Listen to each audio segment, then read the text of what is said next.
Assalamualaikum warahmatullahi wabarakatuh. Bismillahirrahmanirrahim. Alhamdulillah.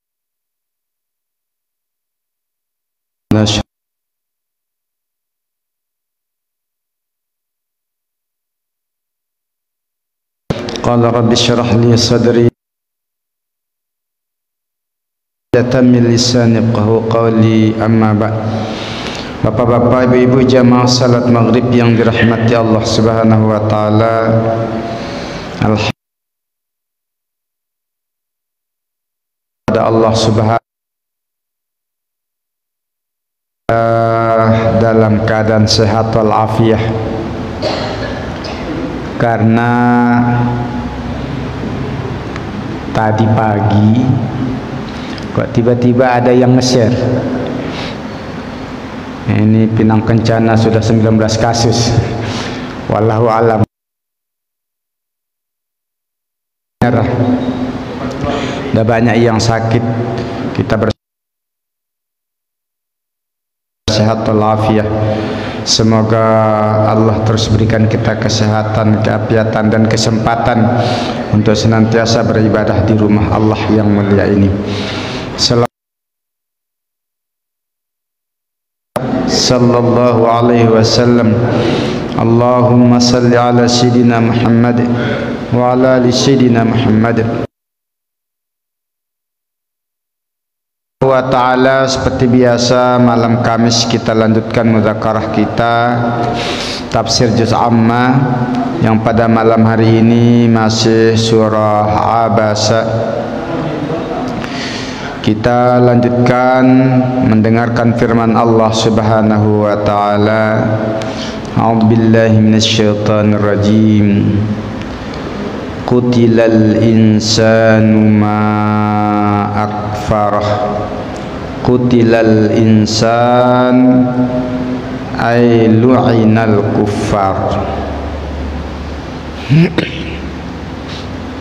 Dilaknat oleh Allah Subhanahu wa taala manusia, orang.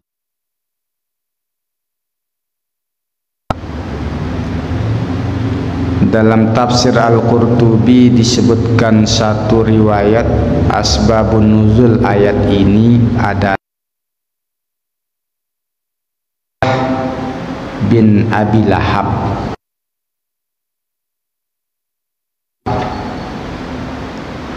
Ya, itu dulu pernah dinikahkan dengan anaknya Rasulullah sallallahu alaihi wasallam.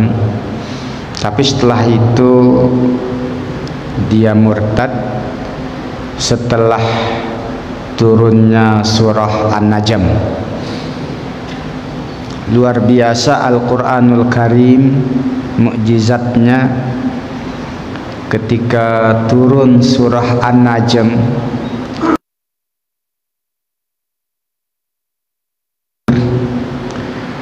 itu tersentuh hatinya, langsung sepot.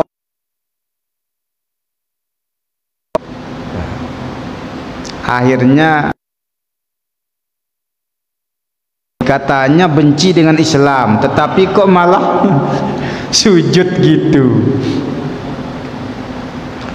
Maka Utbah ini berkata, saya beriman kepada seluruh Al-Quran kecuali surah An-Najm.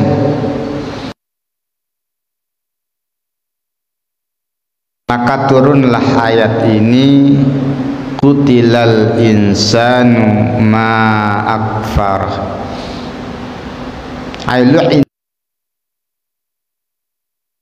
Orang-orang kafir yang mengingkari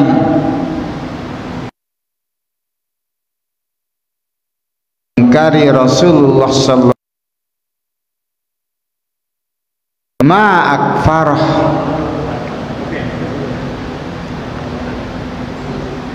Ini ta'ajub, alangkah kafirnya mereka. Ini ta'ajub itu heran, kok bisa kafir ya mereka ini. sungguh luar. Min ayyi syai'in khalaqah,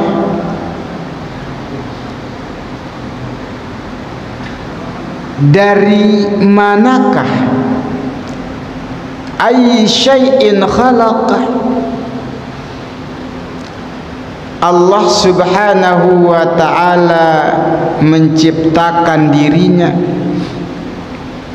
Ayat ini bunyinya min ayyi syai'in khalaqah, bukan khuliqah. Ini menandaskan bahwa ya, dari benda apa sih mereka itu Allah ciptakan? Yang jelas menciptakan itu Allah.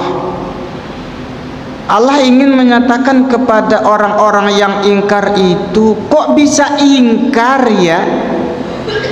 Padahal dari apa sih Allah itu ciptakan dia? Kok bisanya itu sombong begitu, zalim begitu, ingkar begitu?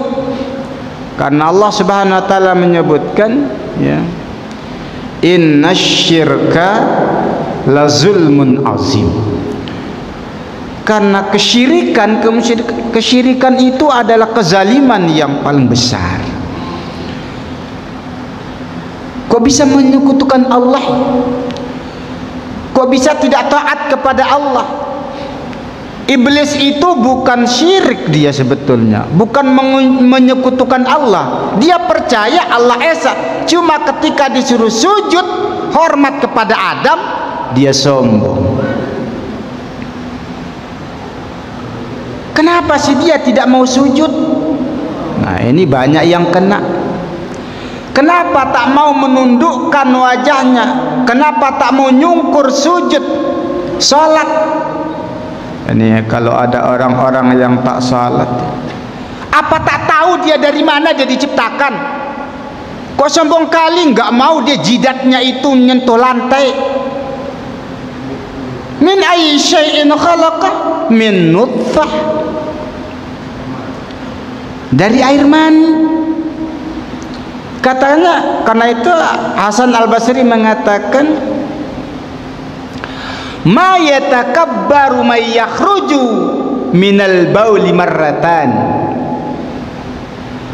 Apa yang membuat orang itu bisa takabur, bisa sombong, padahal ia itu keluar dari tempat kencing 2 kali. Pertama, dari tempat kencing laki-laki berupa sperma, kan sama jalur keluarnya. Setelah dia jadi, keluar dari tempat kencing perempuan waktu lahir. Mungkin ada yang buat, aku disesar kata dia.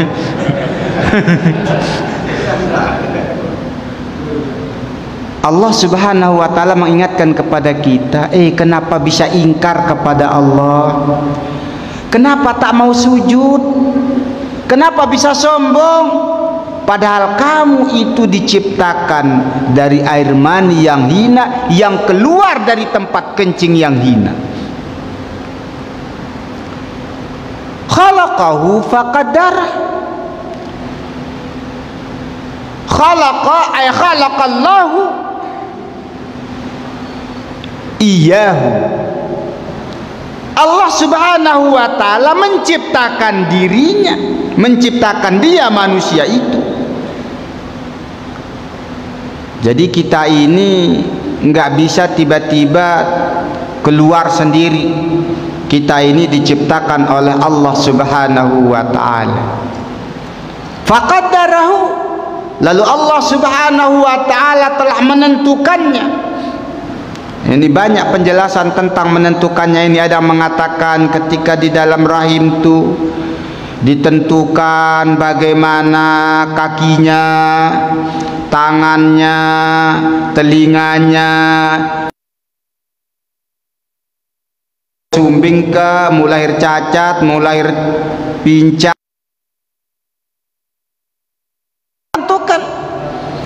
Artinya Bapak Ibu yang dirahmati Allah Subhanahu wa ta'ala, Allah yang maha kuasa, kita tak ada kuasa. Lalu kenapa sombong ingkar kepada Allah? Lalu Allah Subhanahu wa ta'ala Tentukan proses kejadian kita. 40 hari nutfah, 40 hari alaqah, 40 hari mudghah, thumma nufikha fir ruh, baru ditiupkan ruh setelah 120 hari, 4 bulan. Artinya semua itu Allah yang ngatur, Allah yang lakukan, Allah yang gerakkan. Kalau tidak karena Allah, tak ada kita ini. Tapi kok bisa ingkar kepada Allah? Makanya aneh ya. Orang pengan itu orang yang ingkar kepada Allah Subhanahu wa ta'ala. Lalu setelah itu Allah tentukan apanya, kapan dia lahir, bagaimana rezekinya, siapa jodohnya, hingga kapan ia meninggal dunia. Semuanya ditentukan oleh Allah Subhanahu wa ta'ala.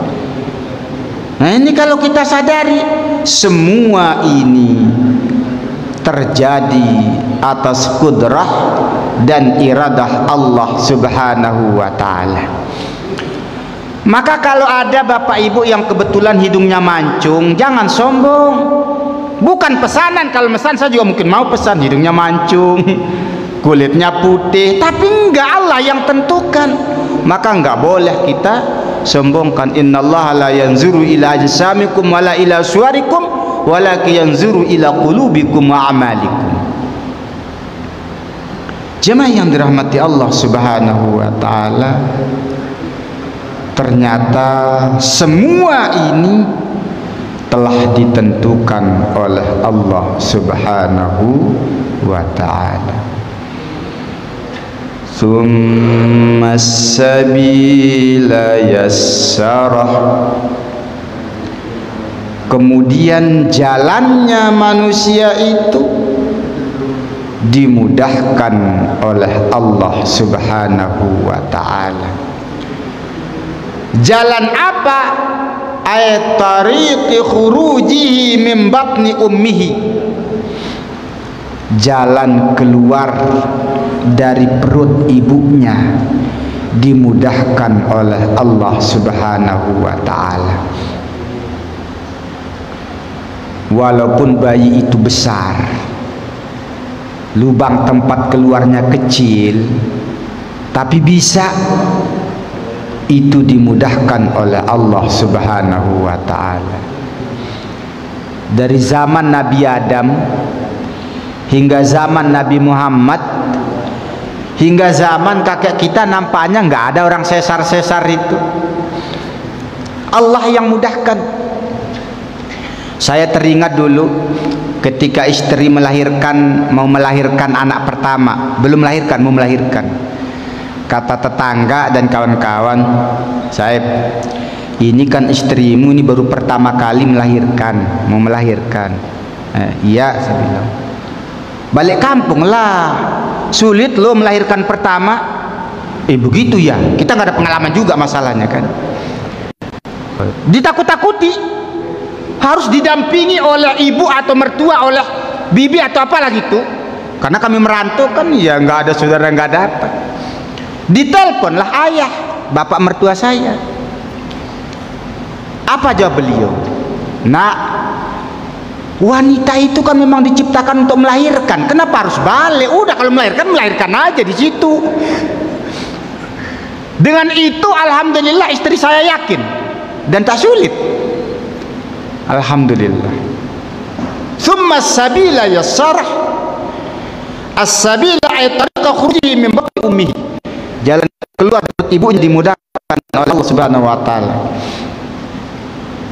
Tergantung keyakinan ya.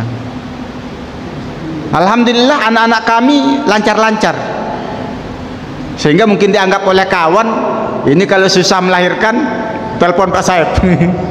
Pernah di Tanjung Pinang kami ditelepon jam 2. Pak, kata kawan, ada apa ini kok saya pikir ini penting, ini jam 2 nelpon. Gak mungkin kalau nggak penting, jam 2 malam. Ada apa? Istri saya sudah buka 10. Udah buka 10, iya, tapi bayinya belum nampak. Udah buka 10 belum nampak, ketubannya habis. Gimana? Minta tolonglah. Saya bilang sama istri, ambilkanlah aqua. Kita nggak tahu ikhtiar apa. Itulah yang kita coba, nanti kasih minum. Di belakang Al Uswah ini, di situ dia melahirkan. Ya, alhamdulillah keluar. Bukan karena air yang diminum itu, bukan. Allah yang mudahkan. Ya, cuma kita berusaha, kita kasih air minum, kita berdoa kepada Allah Subhanahu wa taala. Alhamdulillah dimudahkan oleh Allah Subhanahu wa taala. Allah yang janji, tsummas sabila yassar. Itu makna pertama. Makna yang kedua, sabil di sini adalah jalan, bukan jalan keluar waktu lahir, tapi jalan kehidupan setelah lahir. Dimudahkan kita untuk bisa melanjutkan kehidupan ini. Kullun muyassarun lima khuliqalah. Setiap manusia itu dimudahkan dia untuk apa dia diciptakan. Ada orang dimudahkan hidupnya dengan jalan berdagang. Ya. Dia berdagang, mantap, sukses. Ada orang 4 kali coba, bangkrut terus. Ada orang dimudahkan lewat jalan PNS, semua keluarganya jadi PNS. Jangan iri, bagian masing-masing. Tapi bukan PNS itu sumber rezeki, bukan. Allah sumber rezeki. Cuma ada jalan PNS, ada jalan pedagang, ada jalan petani, ada jalan beternak, ada jalan ya perikanan, macam-macam. Bahkan ada orang kalau ditanya apa pekerjaannya, tak jelas, tak ada, tapi kehidupannya lancar. Ya, contoh, ada hafiz Al-Quran. Hafiz Al-Quran itu bukan profesi. Ada orang yang kerjanya secara zahir nggak ada. Ada guru kami di Batam nggak ada. Jadi penceramah tidak, jadi guru tidak, jadi pedagang tidak. Dia cuma kiai, tapi tinggal mendidik anak-anak saja dan nggak ada yang bayar. Tapi seringkali orang datang minta doa. Kalau ngasih amplop itu kadang nggak tanggung 10 juta. Ya, kita nggak bisa nyontoh seperti itu. Dengan itulah Allah mudahkan dia. Jangan kita nyontoh-nyontoh. Kalau gitu aku berdoa saja lah. Nanti kalau dapat amplop, ternyata tak ada amplopnya. Kan susah. Ya, kullun muyassarun lima khuliqal. Maka Bapak Ibu yang dirahmati Allah Subhanahu wa taala, kalau hari ini kita sudah dapat pekerjaan dan itu nampaknya kita sudah nyaman dan halal, lanjut